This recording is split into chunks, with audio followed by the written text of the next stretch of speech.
বিএনপির চেয়ারপারসন বেগম খালেদা জিয়ার ভার্চুয়ালি দেয়া বক্তব্যে বলেছেন, দীর্ঘ আন্দোলন সংগ্রাম ও ত্যাগের মধ্য দিয়ে ফ্যাসিবাদী অবৈধ সরকারের কাছ থেকে মুক্তি পেয়েছি।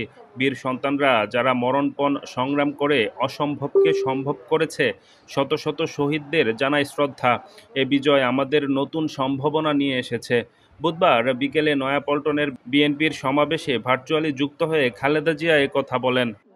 দীর্ঘ আন্দোলন সংগ্রাম ও ত্যাগের মধ্য দিয়ে আমরা ফ্যাসিবাদী অবৈধ সরকারের কাছ থেকে মুক্তি পেয়েছি। আমি আন্তরিক ধন্যবাদ জানাতে চাই আমাদের বীর সন্তানদের, যারা মরণপণ সংগ্রাম করে এই অসম্ভবকে সম্ভব করেছে। শত শত শহীদদের জানাই শ্রদ্ধা।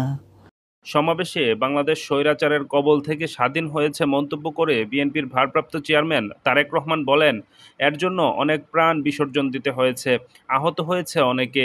গণতন্ত্রের বিজয়ের ইতিহাসে এই মানুষগুলো অমর হয়ে থাকবে। জনগণকে স্বাধীন করতে গিয়ে চোখে মুখে বুকে গুলি আলিঙ্গন করা আবু সাইদ কিংবা মুগ্ধের মতন হাজারো ছাত্র ছাত্রী, তরুণ তরুণীকে প্রাণ বিসর্জন দিতে হয়েছে। আহত হয়েছেন অসংখ্য অগণিত মানুষ। এর ভিতরে ছাত্র ছাত্রী রয়েছেন, এর ভিতরে রয়েছেন সাধারণ মানুষ, গৃহিণী, এর ভিতরে রয়েছেন রাজনৈতিক নেতা কর্মী বৃন্দ। গণতন্ত্রের বিজয়ের ইতিহাসের এই মানুষগুলোর স্মরণীয় হয়ে থাকবেন। ছাত্র জনতার এই বিপ্লবে দেশের সকল শ্রেণী পেশার মানুষ সেদিন রাজপথে নেমে এসেছিলেন।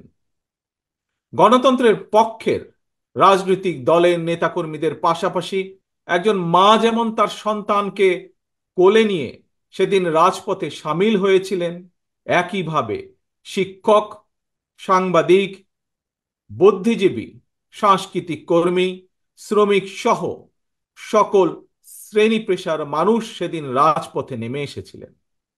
52, 71 কিংবা 90-এর মতন দেশের ছাত্র সমাজ বিজয়ের নতুন আরেকটি অমর ইতিহাস রচনা করেছেন।